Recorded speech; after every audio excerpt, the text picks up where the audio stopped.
রহমতুল্লাহি ওয়া বারাকাতুহু।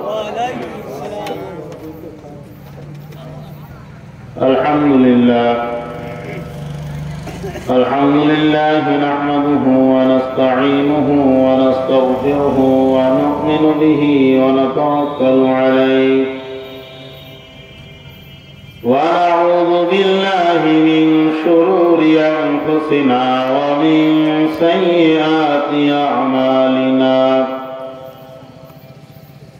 من يهده الله فلا مضل له ومن يضلله فلا هادي له ونشهد أن لا إله إلا الله وحده لا شريك له ونشهد أن سيدنا ومولانا محمدا عبده ورسوله. أما بعد فأعوذ بالله من الشيطان الرجيم. بسم الله الرحمن الرحيم. فليعبدوا رب هذا البيت الذي أطعمهم من جوع وآمنهم من خوف. وقال رسول الله صلى الله عليه وسلم: نساء كاسيات عاريات مائلات مميلات رؤوسهن كأسنمة البخت المائلة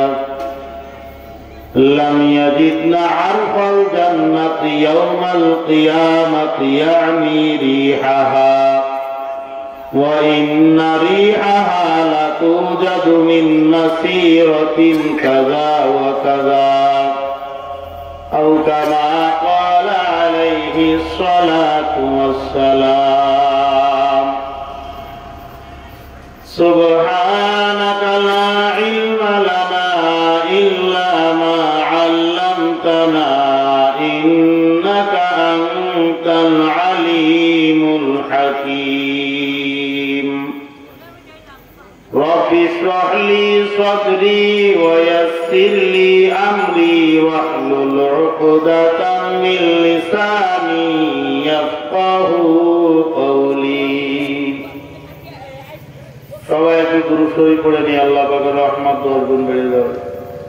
আল্লাহুম্মা সাল্লি আলা মুহাম্মাদিন ওয়া আলা আলি মুহাম্মাদ কামা সাল্লাইতা আলা ইব্রাহিম ওয়া আলা আলি ইব্রাহিম ইন্নাকা হামিদুম মাজিদ। اللهم بارك على محمد وعلى آل محمد كما باركت على إبراهيم وعلى آل إبراهيم إنك حميد مجيد.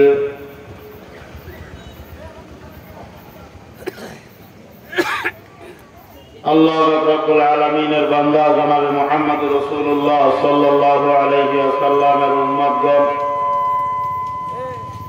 আল্লাহ সুবহানাহু ওয়া তাআলার দরবারে লাখো কোটি শুকরিয়া যে আল্লাহ রাব্বুল আলামিন আপনাকে আমাকে দুনিয়ার সমস্ত কাজ কর্ম থেকে অবসর দিয়ে যে আল্লাহ সুবহানাহু ওয়া তাআলা তার হাবিব সাল্লাল্লাহু আলাইহি সাল্লামের বর্ণনা অনুযায়ী জান্নাতের বাগিচায় বসার তৌফিক দান করেছেন। শুকরিয়া আদায় করি আলহামদুলিল্লাহ। আপনারা আমার পরিচিত মানুষ, আমিও আপনাদের পরিচিত মানুষ। কোরআনে হাকিমের থেকে 30 নম্বর পারার সূরা কুরাইশের শেষের 2-3 আয়াত তিলাওয়াত করেছি আমি। যেহেতু আপনারা মানুষ শ্রোতা হিসাবে পরিচিত, আমি বক্তা হিসাবেও পরিচিত, এই জন্য আলোচনার ক্ষেত্রে আমি সূরাটাও নির্ধারণ করেছি পরিচিত সূরা। রাসূল আকরাম সাল্লাল্লাহু আলাইহি ওয়াসাল্লামের অগণিত অজস্র বাণী সমূহের মধ্যে থেকে সহিহ মুসলিমের মধ্যে বর্ণিত দ্বিতীয় খণ্ডে 205 পৃষ্ঠায় একটা হাদিস এর অংশ বিশেষ আমি আপনাদের খেদমতে আরোপ করেছি। কোরআনে হাকিমের থেকে সূরা কুরাইশের যে 2-3 আয়াত, এইটা হলো নারী পুরুষ উভয়ের জন্য। আর সহিহ মুসলিমের থেকে যে হাদিসটা আমি তেলাওয়াত করেছি এটা হলো শুধুমাত্র আমার মা বোনদের জন্য। আপনাদের থেকে তাদের উপস্থিতির সংখ্যা অনেক অনেক অনেক অনেক গুণ বেশি। এটা পূর্ব অভিজ্ঞতার আলোকে বলি আর কি। সব জায়গায় পুরুষের থেকে মহিলাদের উপস্থিতি মাহফিলে বেশি হয়। কি বলেন, কথা ঠিক আছে?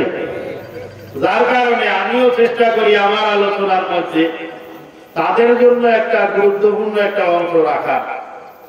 তারা আসলো শুরু থেকে শেষ পর্যন্ত। আপনারা তো মাঝে মাঝে উঠে চলে যান, এরা উঠে চলে যায় না। শুরু থেকে শেষ পর্যন্ত জমে বসে তারপরে তারা কথা শোনে। এখন শুরু থেকে শেষ পর্যন্ত আলোচকরাও যদি তাদের জন্য কিছু না বলে তাহলে তাদের কষ্ট লাগে, খারাপ লাগে। এরা আলোচনাও করে, সেই আলোচনাগুলো আপনাদের মাধ্যমে আবার আমার কাছেও পৌঁছায়। এই জন্য তাদের জন্য আলোচনার একটা চ্যাপ্টার থাকবে। আমি অনুরোধ করব, মাইকের আওয়াজ যতদূর পর্যন্ত পৌঁছাচ্ছে, চায়ের দোকানে, রাস্তাঘাটে, এখানে সেখানে ঘোরাফেরা করতেছে অনেকে, আর মনে মনে চিন্তা করতেছে ওয়াজ তো মাইকে শোনা যাচ্ছে, ওয়াজ তো মাইকে শোনা যাচ্ছে, ওই কষ্ট করে ময়দানে গিয়ে বসার তারা ফায়দা, এখানে বসে শুনলেই তো হলো। এটা বোঝার জন্য মহিলারা, মা বোনেরা যে ডিম দিয়ে মুরগির কোলে তা দেওয়ার জন্য, বাচ্চা ফোটানোর জন্য মুরগির কোলে ডিম দেয় না, কথা বলেন, কিন্তু এই ডিম দেয়। ডিম কতগুলা ডিম একটা মুরগির কোলে দিলে সহজে সবগুলো ডিমে বাচ্চা ফুটবে, এটা মা বোনরা ভালো জানে। এই ব্যাপারে এলেম কালাম আপনার আমার নাই। যদি পরিমাণে ডিম বেশি হয়, অথবা ডিমগুলা যদি কোনো একটা ডিম যদি ওই মুরগির কোলে যদি না থাকে, বুকের তলে না থেকে বাহিরে থাকে, এই অভিজ্ঞতা তো আমাদের আছে। ওই ডিমে কি বাচ্চা ফোটা সম্ভব? আদৌ সম্ভব না। ডিমে বাচ্চা ফুটতে হলে মুরগির পাখনার নিচে, তার বুকের নিচে থাকতে হবে।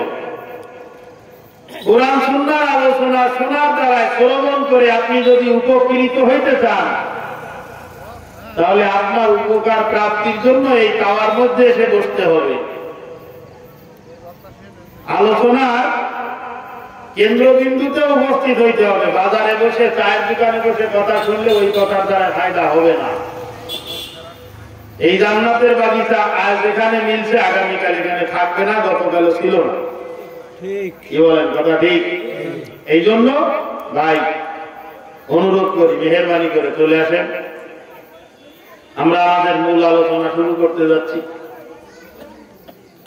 আল্লাহ রাব্বুল আলামিন দুনিয়ার মধ্যে যত মানুষ সৃষ্টি করেছেন, আমরা যারা মানুষ সৃষ্টি জীব, আমরা উদ্দেশ্যবিহীন কোনো কাজ করি না। কি বলেন, উদ্দেশ্যবিহীন আমরা কোনো কাজ করি? আমাদের কোনো কাজ উদ্দেশ্যবিহীন হয় না।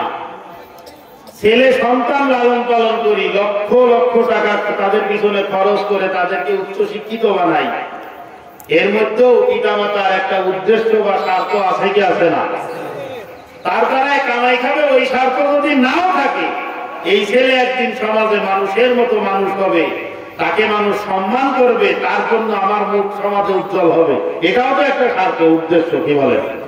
ছেলে যদি হাতে তোলা পার্টি হয়, হাতে তোলা পার্টি বোঝেন না, গাঁজাখোর যদি হয়, স্মাগলার হয়, এতে যেমন বাবার ইজ্জত সমাজে ভুলুণ্ঠিত হয়, ওই রকম ভাবে ছেলে যদি মানুষের মতো মানুষ হয়, এতেও কিন্তু বাবার মাথা সম্মানে উঁচু হয়। কি বলেন, কথা ঠিক?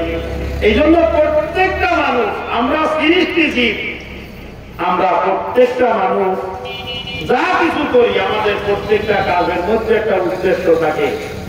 আরশে আজিমের মালিক আল্লাহ পাক রব্বুল আলামিন আল্লাহ পাককে জিজ্ঞাসা করতেছি সবথেকে বেশি আদর করে সবথেকে বেশি মহব্বত করে আল্লাহ পাক এই মানব জাতিকে সৃষ্টি করেছেন। জোরে বলেন সুবহানাল্লাহ। যত জিনিস আল্লাহ পাক সৃষ্টি করেছেন সমস্ত জিনিস সৃষ্টি করেছেন কোন কাপুন পেশ কোন হও এই কথা বলার সাথে সাথে সেটা হয়ে গেছে। আর শুধুমাত্র মানুষ সৃষ্টি করতে গিয়ে আরো তিনটা জিনিস মোট চারটা জিনিস আল্লাহ পাক নিজের কুদরতি হাতে সৃষ্টি করেছেন। কয়টা জিনিস মুখস্থ করবেন? কয়টা? চারটা জিনিস আল্লাহ পাক রব্বুল আলামিন নিজের কুদরতি হাতের মধ্যে হাত দ্বারা সৃষ্টি করেছেন। এক নম্বর, সর্বপ্রথম আল্লাহ পাক রব্বুল আলামিন হাদিসের মধ্যে আসছে যে কয়টা জিনিস নিজের হাতে সৃষ্টি করেছেন তার মধ্যে এক নম্বরটা হলো কলম। কলম সৃষ্টি করে আল্লাহ পাক কলমকে বলতেছেন উক্তুব। কলম বলতেছে আমি কি লিখবো, কলমকে বলতেছে লেখো। কলম বলতেছে মাযা আকতুবু, আমি কি লিখবো। আল্লাহ পাক রব্বুল আলামিন বলতেছেন উক্তুব ইলা মা হুয়া কাইনুন ইলাল আবাদ, কিয়ামত পর্যন্ত দুনিয়ার মধ্যে যা কিছু সংগঠিত হওয়ার, যা কিছু সংগঠিত হবে সবগুলো তুমি লিখে ফেলো। এটা হলো তাকদীর। তাহলে আল্লাহ পাক নিজের কুদরতি হাতে যে কয়টা জিনিস সৃষ্টি করেছেন তার মধ্যে এক নম্বর জিনিসটা হলো কলম। দ্বিতীয় নম্বর হাদিসের মধ্যে আসছে রাসূল আকরাম সাল্লাল্লাহু আলাইহি সাল্লাম ইরশাদ করেন দ্বিতীয় নম্বরে আল্লাহ পাক নিজের কুদরতি হাতে সৃষ্টি করেছেন জান্নাতে আদন। জান্নাতে আদন, 8টা জান্নাতের মধ্যে একটা জান্নাতের নাম হলো জান্নাতে আদন। এই জান্নাতে আদন আল্লাহ পাক নিজের কুদরতি হাতে সৃষ্টি করেছেন। তৃতীয় নম্বর আল্লাহ পাক হযরত মুসা কালিমুল্লাহ আলাইহিস সালাতু ওয়াস সালামের তাওরাত কিতাবটা নিজের হাতে লিপিবদ্ধ করেছিলেন। আর চতুর্থ নম্বর আল্লাহ পাক হযরত আদম আলাইহিস সালাতু ওয়াস সালামের মাথাটাকে নিজের কুদরতি হাতে সৃষ্টি করেছেন। জোরে বলেন সুবহানাল্লাহ। এই ছিল চারটা জিনিস। অন্য আরেকটা হাদিসের মধ্যে আরো চারটা জিনিসের কথা বলেছে।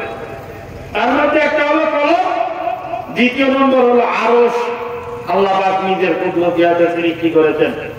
তৃতীয় নম্বর আল্লাহ পাক জান্নাতে আদন নিজের কুদরতি হাতে সৃষ্টি করেছেন। চতুর্থ নম্বরে আল্লাহ পাক হযরত আদম আলাইহিস সালাতু ওয়াস সালামের মাথা নিজের কুদরতি হাতে সৃষ্টি করেছেন। এটা হলো দ্বিতীয় নম্বর হাদিস। তৃতীয় হাদিসের মধ্যে আল্লাহ হাবিব বলেন সমস্ত জিনিসগুলো আল্লাহ পাক কোন বলে সৃষ্টি করেছেন হুকুম দিয়ে, শুধুমাত্র আল্লাহ পাক আদম আলাইহিস সালামের মাথা সৃষ্টি করেছেন নিজের কুদরতি হাতে। এই পর্যন্ত কথা যদি বুঝে থাকেন এই তিনটা হাদিসের মধ্যে কমন একটা পয়েন্ট আছে। সেই কমন পয়েন্টটা কি কেউ বলতে পারে না? এই তিনটা জিনিসের মধ্যে কমন পয়েন্টটা হলো হযরত আদম আলাইহিস সালামের মাথা। এই তিনটা হাদিসের মধ্যে আদমের মাথার কথা আছে না? আপনারা আছেন তো আমার সঙ্গে নাকি? আবার ঘুমিয়ে যাচ্ছে সামনে বসে বসে। ঘুমিয়ে যাচ্ছেন না তো? ভাই একটু আওয়াজ দেন, ঘুমিয়ে যাচ্ছেন না তো? এ তো সে ঠান্ডার সময় তো ইঞ্জিন চালু করতে সময় লাগে।